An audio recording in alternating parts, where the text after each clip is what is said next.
نہ پانی ہے، نہ بجلی ہے، نہ گیس ہے، نہ سڑکیں ہیں، نہ صحت ہے. سول اسپتال سندھ حکومت کہہ رہی ہے سندھ سالڈ ویسٹ مینجمنٹ وہ چلا رہی ہے. ایکسپریس وے جو شارع بھٹو کے نام سے ہے وہ انہوں نے کہا NICVD کا پورا ایک جال ہے جو سندھ میں پورا باقاعدہ طور پہ وہ پریزنٹ کر رہے ہیں کہ ہم نے صحت کے معاملات میں ٹراما سینٹر کی بات کرتے ہیں. اب باقی جو ہاسپٹلز ہیں ان کی سپورٹ بڑی لمبی فہرست انہوں نے باقاعدہ پچھلے دنوں کراچی میں بنا ہو. ایک ہسپتال کراچی میں بنا ہو پچھلے 20 سال میں. ایک جو NICVD ہے وہ پبلک پرائیویٹ پارٹنرشپ سے چلتا ہے, اس کے باقاعدہ اربہ روپے کے ڈونرز ہیں. SIUT جناب ادیب رضوی صاحب کا ادارہ ہے جس کے بے پناہ ڈونرز ہیں. سائبر نائف کی بات کی جاتی ہے, سائبر نائف ایک ڈونیٹڈ آبجیکٹ ہے. دوسری سائبر نائف آ رہی ہے وہ بھی ڈونیٹڈ آبجیکٹ ہے. گمبٹ انسٹیٹیوٹ سرجن بھٹی کا ہے, وہ بھی ان کا پرائیویٹ ادارہ ہے, پبلک پرائیویٹ پارٹنرشپ پر ہے. پیپلز پارٹی نے خود کیا کیا ہے, ایک ہسپتال بھی کراچی میں اضافہ نہیں ہوا ہے میرے بھائی, ایک ہسپتال. تو اگر اس بنیاد پر ہم روئیں نہیں, ماتم نہیں کریں, ہم کہاں جائیں, کس سے فریاد کریں؟ MKM کراچی کے حوالے سے ایک نوحہ کنا ہے کہ کچھ نہیں ہوا. پیپلز پارٹی ایک لمبی فہرست بتاتی ہے کہ ترقیاتی کام کیا ہیں. کراچی کے عوام اس حوالے سے, سندھ کے عوام اس حوالے سے فیصلے کریں. بہت شکریہ. حیدر عباس رضوی صاحب ہمارے ساتھ متحدہ قومی مان کے رہنما موجود ہیں. صدیوں سے انسانی دانش کا نچوڑ ہے کہ جس کی لاٹھی اس کی بھینس. آج یہ بات آپ کے سامنے رکھنے کی ضرورت کیوں محسوس ہوئی, یہ آگے چل کر آپ کو بتاتے ہیں. پہلے بات کرتے ہیں دنیا پر منڈلانے والے خطرے کی. یہی کوئی 7 برس پہلے کی بات ہے, کوئی صدیوں پرانی داستان نہیں. اچانک چین کے مشرق سے خبریں آئیں کہ کچھ پراسرار سا فلو پھیل رہا ہے. خبریں دبائی گئیں اور حالات قابو میں آنے کے دعوے کیے گئے, لیکن پھر کیا ہوا؟ دنیا اس کی شاہد ہے اور وکٹم بھی کہ ایک وائرس پھیلا جسے کووڈ کا نام دیا گیا, اور اس کے اثرات یادوں سے تاحال محو نہیں ہوئے اور پھر کچھ خطرات منڈلا رہے ہیں. پھر پیٹرن وہی ہے. دسمبر میں بھارت کے مشرقی علاقے مغربی بنگال سے ایک پراسرار وائرس کی خبریں سامنے آئیں. ابھی تک کی اطلاعات کے مطابق 5 کیسز رپورٹ ہونے کی خبریں ہیں, لیکن سرکاری طور پر 2 کیسز کی تصدیق کی جا رہی ہے. اس وائرس کو نیپا وائرس کا نام دیا گیا. اس کے پھیلاؤ, بچاؤ, خطرات, خدشات پر بھی بات کریں گے, لیکن اب آپ کو یاد کراتے ہیں کہ پروگرام کے آغاز میں آپ کو ایک صدیوں کے انسانی تجربات کا نچوڑ سامنے رکھا جس کی لاٹھی اس کی بھینس. بھارت میں اگلے ہفتے سے T20 ورلڈ کپ منعقد ہونے جا رہا ہے. اس ورلڈ کپ سے پہلے ایک وبائی مرض کا پھوٹنا یقیناً ایک خطرے کی نشاندہی ہے. بھلے یہ وبائی مرض ابھی ایپیڈیمک ہے, لیکن اس میں پینڈیمک بننے کی تمام تر صلاحیت بدرجہ اتم موجود ہے. اللہ نہ کرے کہ دنیا 6 سال بعد ہی ایک اور عالمگیر نوعیت کے وبائی مرض کے دہانے پر کھڑی ہے. لیکن سوال یہ ہے کہ کیا بھارت ورلڈ کپ کو بچانے کے لیے اس وبائی امراض کو دبا رہا ہے یا انڈر رپورٹ کر رہا ہے؟ اہم بات یہ ہے کہ بھارت کرکٹ کی دنیا کا چودھری ہے, اس لیے جو چاہتا ہے منوا لیتا ہے. حال ہی میں بھارت نے اس کا مظاہرہ بھی کیا کہ جب اس نے حالات بدلنے کے بعد اصول بدل دیے. خود پاکستان میں چیمپئنز ٹرافی میں شرکت نہیں کی, لیکن جب بنگلہ دیش نے بھارت میں کھیلنے پر زیادہ سنجیدہ اور سنگین نوعیت کے تحفظات کا اظہار کیا تو بھارت نے بنگلہ دیش کے تحفظات مسترد کرا دیے اور سب اصول بدل دیے. اور المیہ یہ ہے کہ بھارت کے اس دوگلے پن پر دنیا میں پاکستان کے علاوہ کسی نے بھی صدائے احتجاج بلند نہیں کیا. اسی لیے اس سوال میں, اس تشویش میں وزن ہے کہ بھارت محض ایک ٹورنامنٹ کے لیے اور اس سے جڑے مالی فائدے کے لیے دنیا کو ایک خطرے سے, ایک وبائی مرض سے دوچار کرنے جا رہا ہے. اور اگر بھارت ایسا کرتا ہے تو کل کے کسی المیے کا ذمہ دار کون ہوگا؟ کیا جس کی لاٹھی اس کی بھینس کے اس مقولے کی قیمت چکانے کے لیے دنیا تیار ہے؟ یہ آج کا سوال ہے, کل کا ممکنہ وبال ہے. اب آتے ہیں نیپا وائرس کی کہ اس کی شدت کیا ہے, اس کا پھیلاؤ کیا اور اس سے بچاؤ کی صورتحال کیا. اس سوالات جانیں گے. ہمارے ساتھ اس وقت موجود ہیں ڈاکٹر فیصل محمود صاحب, ایکسپرٹ ہیں وائرل ڈیزیز کے. بہت شکریہ ڈاکٹر صاحب آپ کے وقت کا. ڈاکٹر صاحب سب سے پہلے میں آپ سے یہ جاننا چاہوں گا کہ یہ بیسکلی یہ وائرس کیا ہے اور کس طرح سے اب یہ پھیل رہا ہے, کیونکہ اس سے پہلے بھی کہا جاتا ہے 2001-2 میں بھی کچھ مریض جو ہیں وہ ملائیشیا میں سامنے آئے تھے, پھر اس طرح سے اس کے بعد بھی, لیکن یہ ہے کیا اور کس طرح سے یہ پھیل رہا ہے؟ جی السلام علیکم، بتانے کا شکریہ. تو دیکھیں یہ وائرس ہے جو کہ بنیادی طور پہ جانوروں سے انسانوں پہ میں پھیلتی ہے، اور اس سے ایک قسم کا گردن توڑ بخار یا دماغ میں انفیکشن ہوتا ہے. ایون دو اس کی اموات کی شرح زیادہ ہوتی ہے، 40 to 70% تک اس کی اموات ہوتی ہے. امپورٹنٹ بات یہ ہے کہ انسانوں میں یہ انفیکشن بہت کم ہوتا ہے، اور انسان سے انسان بھی یہ بہت ہی کم ٹرانسمٹ ہوتا ہے. تو یہ وہ وبائی شکل استعمال کرنے کے اس کے چانسز نہایت ہی کم ہیں یا نہ ہونے کے برابر. اچھا ڈاکٹر صاحب، یہ اس وقت جو ہے وہ سب لوگوں کی نظریں بھی ہیں کہ جی انڈیا میں بہت اسٹیڈیمز میں رش ہوگا، لوگ ہوں گے، تو کیا یہ انسانوں میں پھیلنے کی جو آپ بات کریں تو پھر یہ پھیلتا کس طرح سے ہے؟ یہ وہاں انسانوں میں پھیل نہیں سکتا؟ کووڈ جتنا خوفناک تھا، دوسری جانب یہ ہے نہیں تو دیکھیں ایسا نہیں کہ انسان سے انسان نہیں پھیلتا، مگر عموماً جو لوگوں کو لگتا ہے یہ چمگادڑ سے لگتا ہے. تو جن چمگادڑوں کو یہ بیماری ہے ان سے انسانوں میں منتقل ہو سکتا ہے. اینڈ اگین ایسا نہیں کہ اگر چمگادڑ آپ کے اوپر اڑ کے جا رہی ہے تو آپ کو یہ انفیکشن ہو جائے گا، یا قریب سے گزرے تو آپ کو انفیکشن ہو جائے گا. اگر کسی بیمار چمگادڑ کو آپ ہینڈل کریں، پکڑیں، چمگادڑ کا گوشت لوگ کھاتے ہیں، اس سے لگ سکتا ہے. یا کوئی ایسا پھل یا درخت جہاں پہ چمگادڑ نے کھایا ہو جو اس کی طبیعت خراب ہو تو اس سے لگ سکتا ہے. تو جیسے کہ جو پیڑ ہوتے ہیں اس پہ سے جو گودا نکلتا ہے، لوگ اس کو پکا کے عموماً یا کھاتے ہیں. انسان سے انسان لگ سکتا ہے، مگر عموماً یہ انہیں کنڈیشن میں ہوتا ہے جب کوئی ہسپتال میں ہوتا ہے، ان کی طبیعت خراب ہوتی ہے، سیکریشن نکل رہے ہوتے ہیں، اس کیس میں نکلتا ہے. عموماً عام کانٹیکٹ سے لگنے کے چانسز بہت ہی کم ہیں. اچھا ابھی جو رپورٹ بھی ہوا کہ انڈیا میں میڈیکل جو عملہ ہے، اسٹاف ہے، 2 نرسز کو بھی یہ ہوا، تو اب ہے کہ جو آپ بات کریں وہ پھیل سکتا ہے. اس کے لیے پاکستان میں ایسے کچھ چانسز کہ ہمارے میں بھی یہاں آ سکتی ہے کوئی چیز ہے؟ کیونکہ یہاں بھی اب حفاظتی اقدامات کے حوالے سے بات ہوئی کہ شروع ہو گئے. تو دیکھیے اگین لائک آئی سیڈ، یہ انسان سے انسان کم اور چمگادڑ سے انسان زیادہ پھیلتا ہے. اور یہ بات یاد رکھنے کی ضرورت ہے، یہ دیکھنے کی ضرورت ہے کہ جتنے بھی کیسز انڈیا میں آئے ہیں، انڈیا ہے بہت بڑا ملک، اور جتنے بھی انڈیا میں کیسز آئے وہ انڈیا کے ایسٹرن والے ایریا میں، جو کہ بنگلہ دیش کے قریب ہے، سنگاپور کے قریب ہے، اور زیادہ تر کیسز دنیا کے ادھر ہی آتے ہیں. اس کے جو ہمارے سے قریب جو بارڈر لگتا ہے ادھر کیسز نہیں آئے کوئی. تو ایون تو ہمارے پاس یہ چمگادڑ موجود ہے، اس علاقے میں یہ بیماری ابھی تک نہیں آئی ہے. اینڈ سیکنڈلی یہ ایئرپورٹ میں ہم اسکریننگ تو کر رہے ہیں، مگر لائک اے سیڈ کہ انسان سے انسان میں پھیلنے کے اس کے چانسز کم ہی ہیں اس کے. تو ابھی بڑی امپورٹنٹ بات کی کہ وہ چمگادڑ اور چیزیں ہمارے پاس بھی موجود ہیں، تو خدا نخواستہ کوئی ایسی چیز کہ ہمارے ساتھ بھی ہو سکتا ہے کسی بھی طرح کا کوئی چانس کہ پاکستان میں اگر چمگادڑ ہے تو پھل ہے یا چیزیں ہیں تو ہو سکتا ہے؟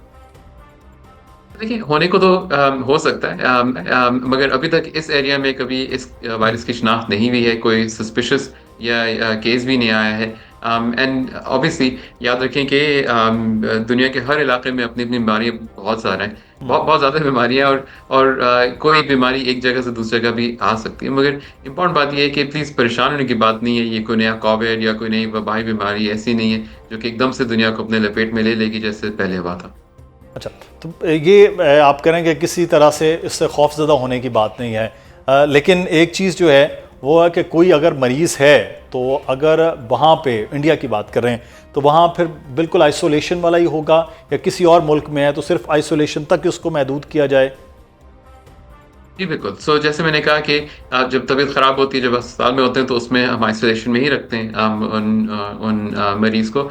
یاد رکھیں کہ ہر ہسپتال کے اندر آئسولیشن کے ایریا بنے ہوئے ہوتے ہیں، کیونکہ ہم اوبیسلی بہت سارے ایسے بھی بیماریاں دیکھتے ہیں جو کہ زیادہ کامن ہیں اور جو زیادہ تیزی سے پھیلتے ہیں، ٹی بی، میزلز، چکن پاکسی والی. تو ایسے لوگوں کو بھی ہم ویسے بھی آئسولیشن میں رکھتے ہیں ہسپتالوں کے اندر. بہت شکریہ ڈاکٹر فیصل محمود ہمارے ساتھ موجود تھے، وائرل ڈیزیز ایکسپرٹ. اور یہ کہ پاکستان میں اس کا خطرہ نہیں ہے، لیکن بھارت میں بہرحال ناظرین وہاں خطرہ ضرور ہے، لیکن ورلڈ کپ کے حوالے سے کہا جا رہا ہے کہ اس طرح سے انسانوں میں نہیں پھیل سکتا انٹل کہ کوئی مریض نہ ہو.